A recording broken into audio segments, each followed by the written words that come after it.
Assalamualaikum warahmatullahi wabarakatuh. Perkenalkan, kami dari kelompok 2 akan mempresentasikan materi tentang teori biaya produksi. Sebelumnya kami akan memperkenalkan diri terlebih dahulu. Saya Elsya Azani Putri, di samping saya ada Rangga, di samping saya ada Nisa, Indri Triani. ya saya Rangga. Baik, kami akan menjelaskan materinya. Saya Anissa Ahmad, saya akan menjelaskan biaya produksi dalam jangka pendek. Biaya produksi adalah akumulasi dari semua biaya-biaya yang dibutuhkan dalam proses produksi dengan tujuan untuk menghasilkan suatu produk atau barang. Biaya produksi dalam jangka pendek. Biaya produksi dapat meliputi unsur-unsur sebagai berikut. 1. Bahan baku atau bahan dasar termasuk bahan setengah jadi. 2. Bahan-bahan pembantu atau penolong. 3. Upah tenaga kerja dari tenaga kerja kuli hingga direktur.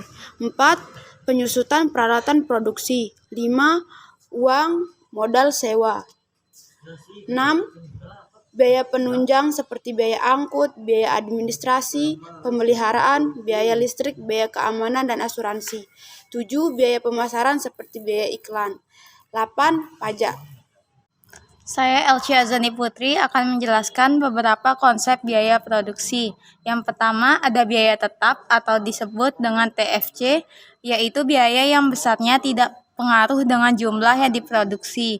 Yang kedua ada biaya variabel atau TVC, yaitu biaya yang besarnya tergantung pada jumlah barang yang diproduksi. Yang ketiga ada biaya total atau total cost, adalah jumlah seluruh biaya yang dikeluarkan untuk kegiatan berproduksi.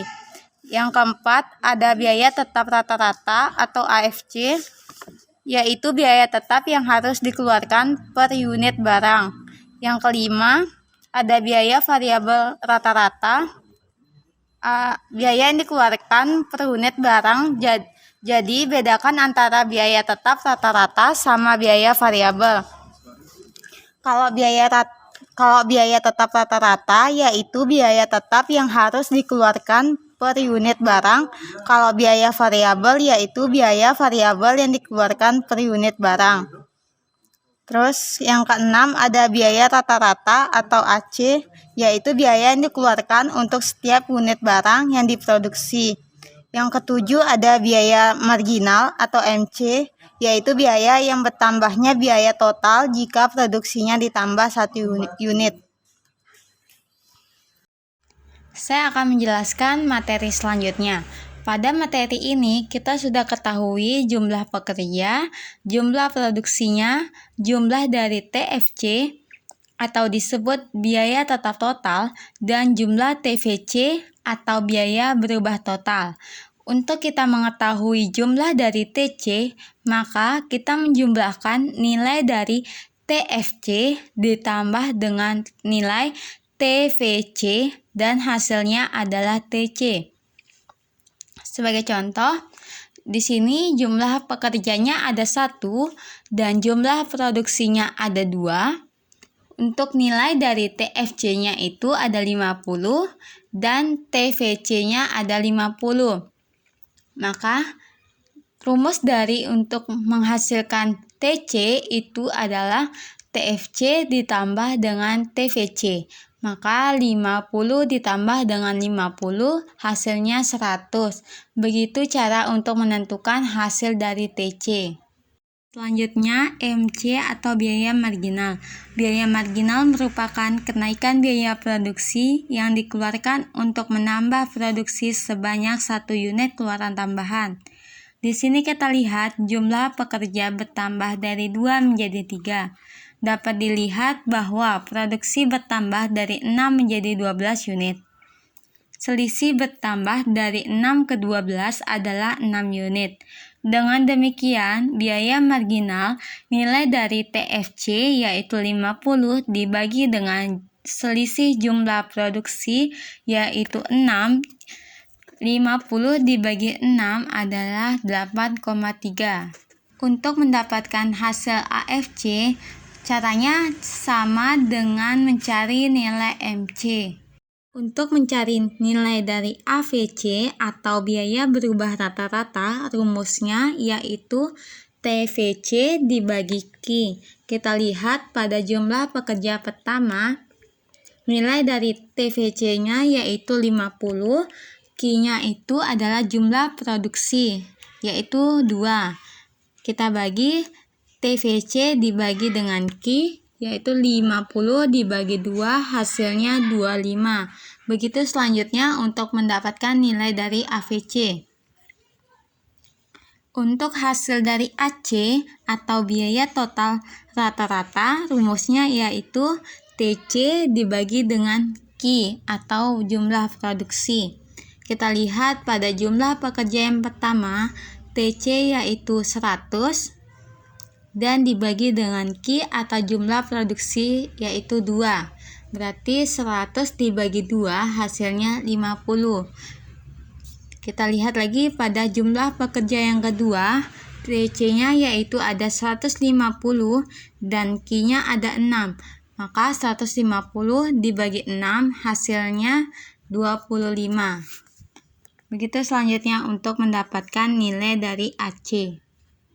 Saya Dias Rangga akan menjelaskan kurva biaya marginal atau MC. Kurva MC menimbulkan sedikit masalah dalam menggambarkan, karena ia menunjukkan pertambahan bahan biaya kalau produksi naik 1 unit. Dengan demikian, ada 2 tingkat produksi yang berkaitan dengan efek tersebut. Tingkat produksi sebelum dan sesudah kenaikan produksi. Disebabkan oleh hal ini, titik-titik yang menggambarkan biaya margin harus digambarkan di antara kedua-dua tingkat produksi tersebut. Nah, ini berarti sebagai contoh, titik yang menggambarkan biaya margin naik dari 0 unit menjadi 1 unit harus dibuat di tengah-tengah unit produksi 0 dan 1 titik.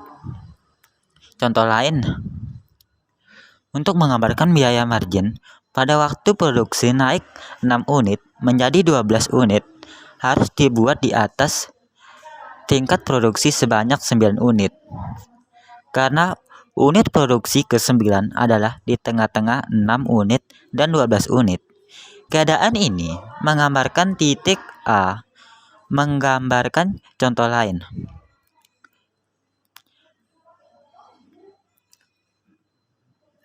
Perhatikan cara menentukan titik pada MC.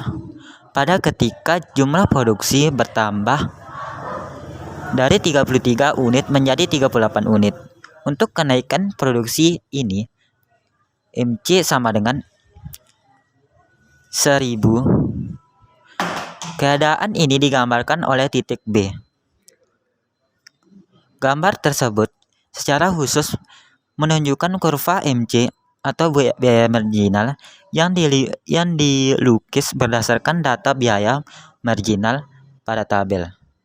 Saya Rangga akan menjelaskan tentang biaya produksi dalam jangka panjang dan kurva biaya jangka panjang.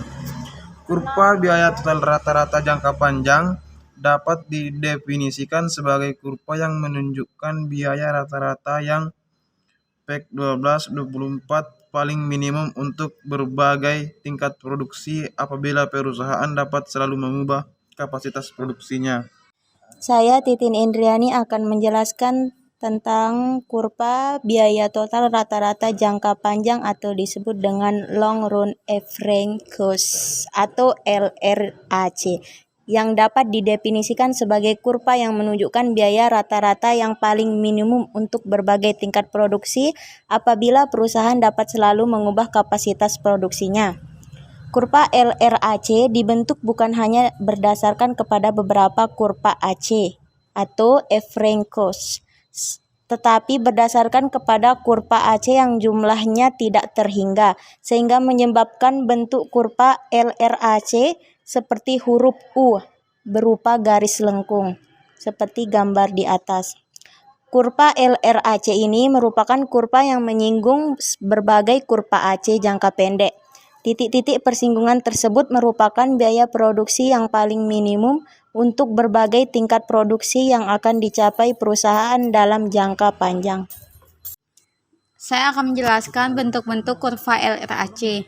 Pada grafik pertama, kurva LRAC sangat cepat penurunannya, tetapi ia sangat cepat pula mengalami kenaikan.